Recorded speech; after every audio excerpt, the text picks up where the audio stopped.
Hello, welcome back to yet another episode of Let's Play Legend of Zelda Ocarina of Time. Let's talk to this girl. Are you going to the castle, fairy boy? Would you mind finding my dad? He must have fallen asleep somewhere around the castle. What a thing for an adult to do. Teehee. Oh yeah, if you look for him, I'll give this to you. I've been incubating this egg very carefully. Teehee.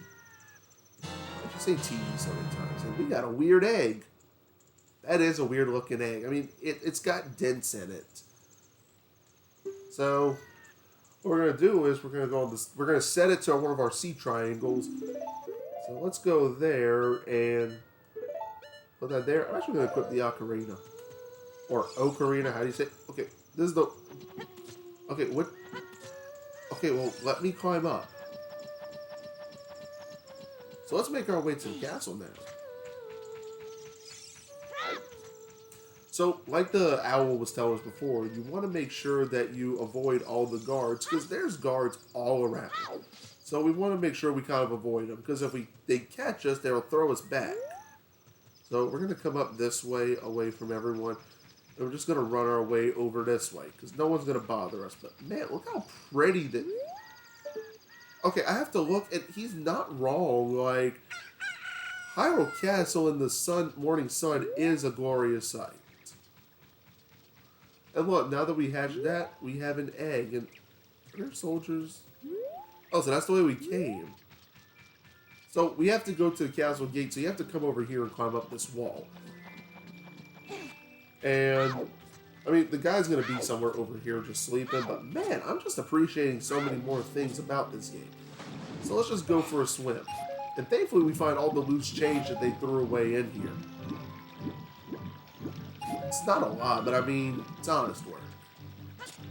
Now, there's no... I think there's a... No, it's not here. You gotta do something else to get the gold spatola there. But we can't do that right now.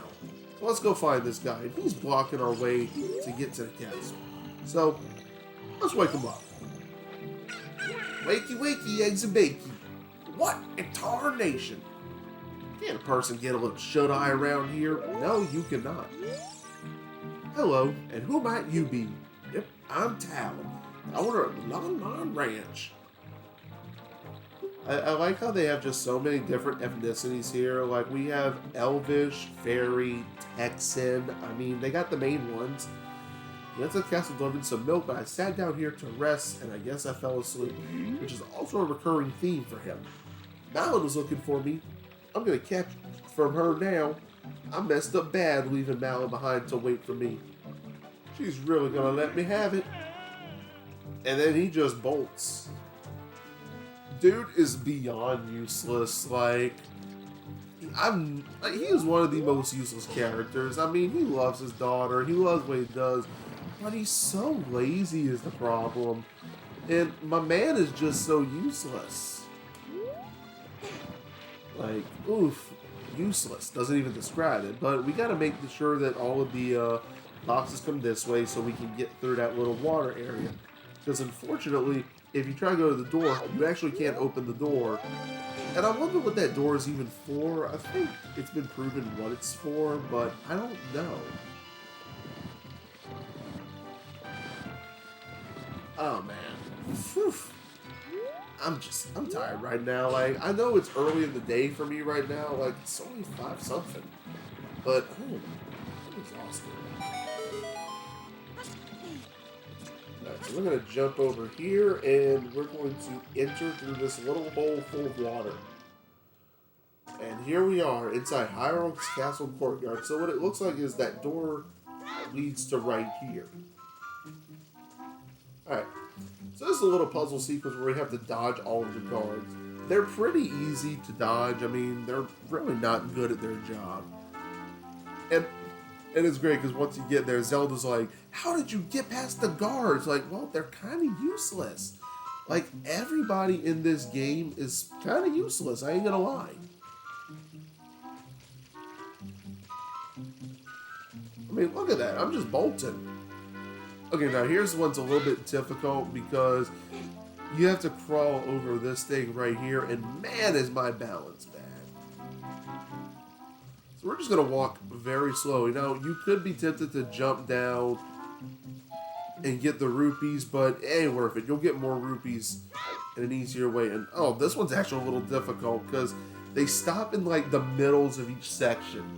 So you have to wait for both of them to hit the other side. Ugh. Not really. They're all kind of useless. The guards are pretty useless in this game. Like, if only they kind of posed a better fight. But they just don't. I mean, they're looking to the side. Nobody can see me. I mean, look, I'm just going to come stand right here. Y'all can't see me. At all.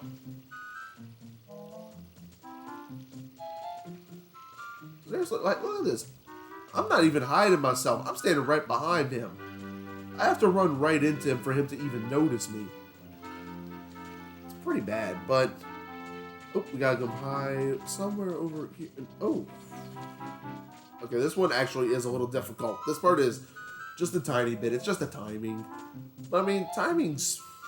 There's not much interesting going on in here. I mean, this is going to be a pretty boring episode just because it's just us dodging the guards and then we have to go deal with another long cutscene. Can you see me through the hedges?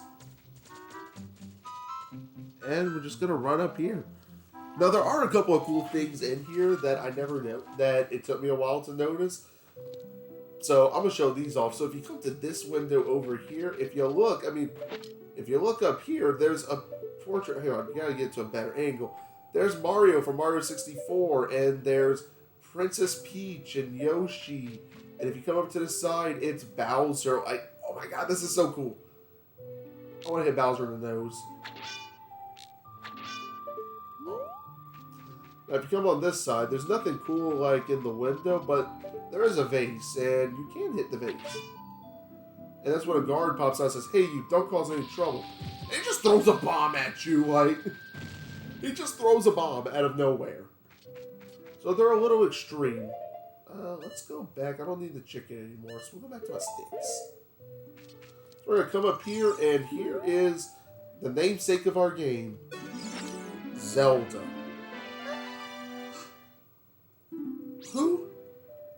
Who are you? I am apparently the fairy boy from the forest. How did you get past the guards? I told y'all she was going to ask, how do we get past the guards? Because they're useless. Come on, let's continue this. What's that? Is that a fairy? No one cares about Link.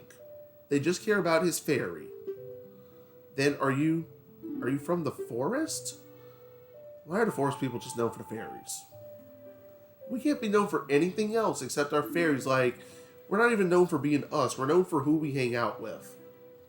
You wouldn't happen to have the spiritual stone of the forest, would you? A green and shining stone? Do I have it? Oh, I've got it. I got the goods, you got the stuff? I'm just saying, like, I know she's a princess and everything, and she's got the best of everything, but man, someone could have done her eyebrows better, because in some scenes, her eyebrows just ain't doing it, Chief. Right, they're just not doing it. The light turned into a figure holding a green and shining stone, followed by a fairy.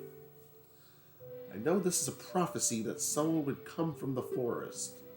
Yes, I thought you might be the one. That's what everyone keeps telling me. I'm the one.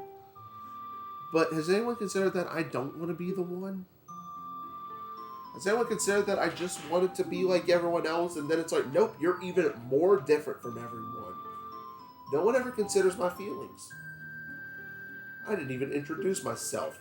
I mean, seriously, like, look, them eyebrows just ain't doing it in this photo. Like, she got two bushy caterpillars, your name is Zelda, and you almost got a unibrow. I'm not digging the eyebrows, girl. Like, they don't match your eyes.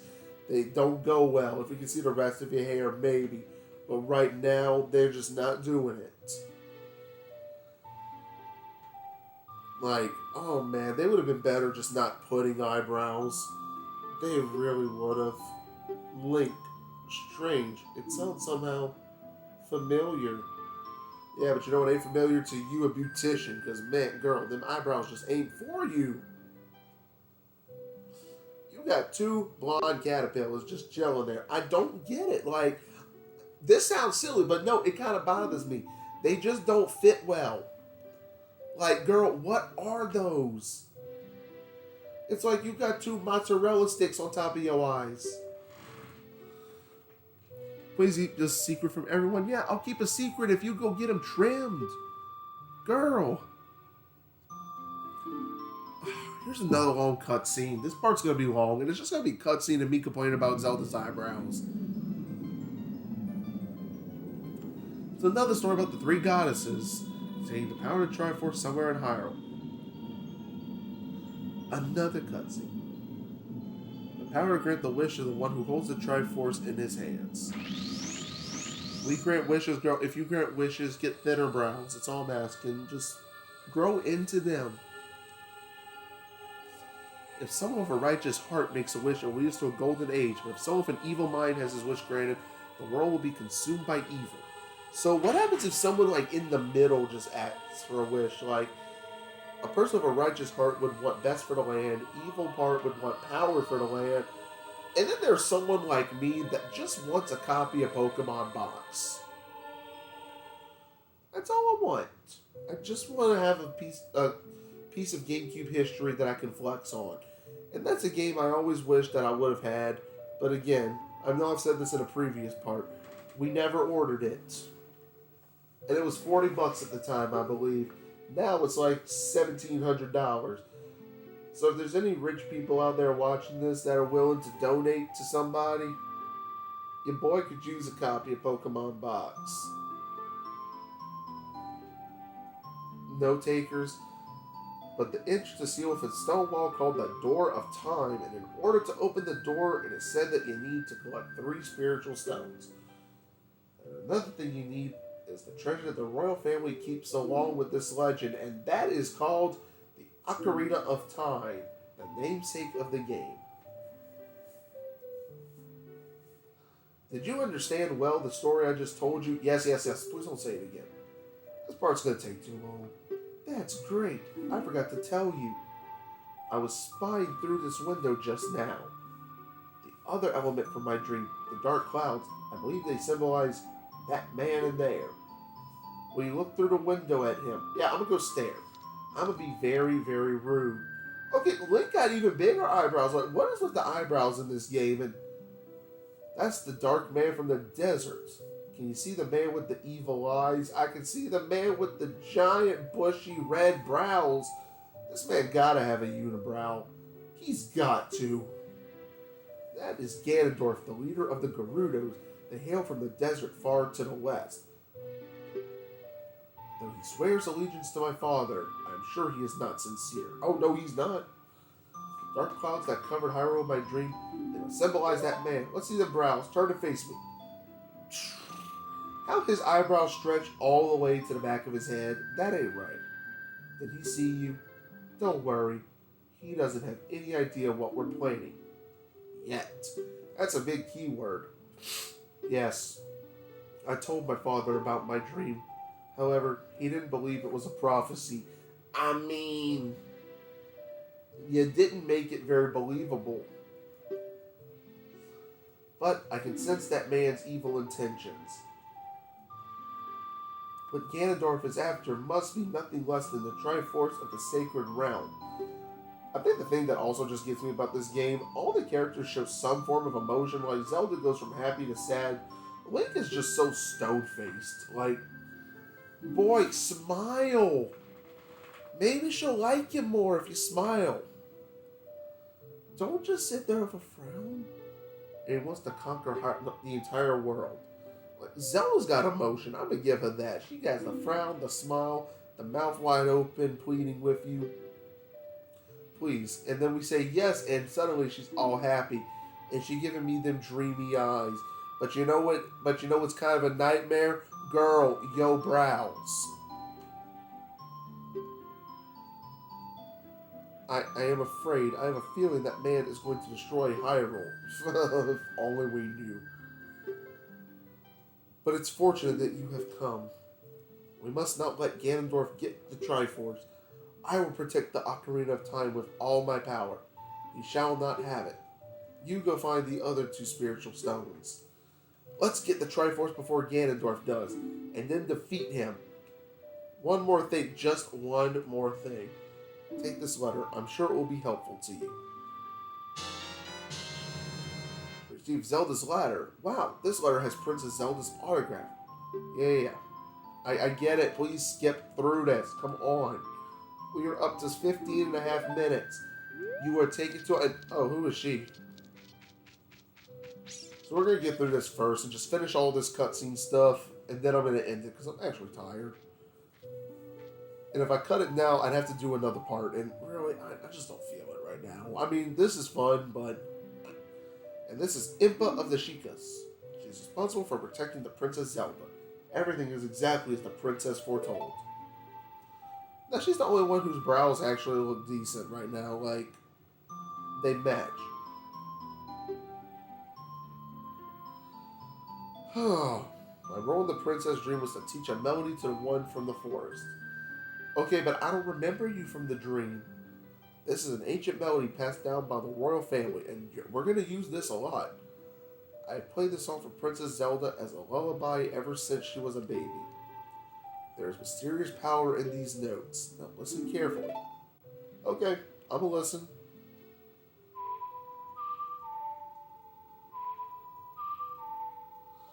What I think is kind of funny in a way, like the introduction there, like the way that she makes it sound with the whistle, it sounds very much to the Sound Stone from Earthbound.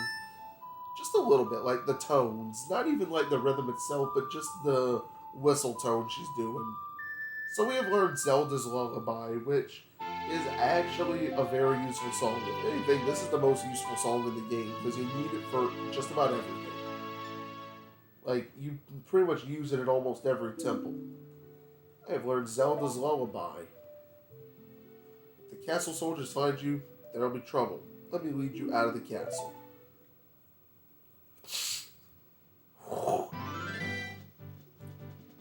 And just like that, we cut to outside of the castle. You brave lad, we must protect this beautiful land of Hyrule. Seriously, we've done 17 minutes, and the only gameplay we've done is cutscenes. I think this is just the one part that's just going to be just mentally draining for me.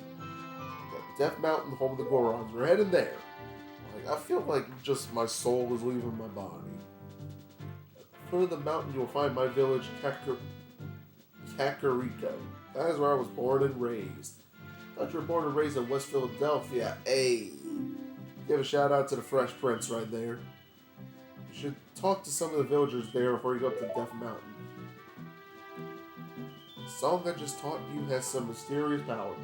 Only royal family members are allowed to learn this song. Remember, it will help to prove your connection with the royal family. The princess is waiting for you to return to the castle with the stones. Alright, we're counting on you. Alright. And then she just Houdinis herself away from us. Thank God we're done with that, because now we can hurry up and just end this part. So thank y'all for tuning in to Let's Play Legend of Zelda Ocarina of Time. This is EKI Butters, and I will see everybody in the next part without cutscenes.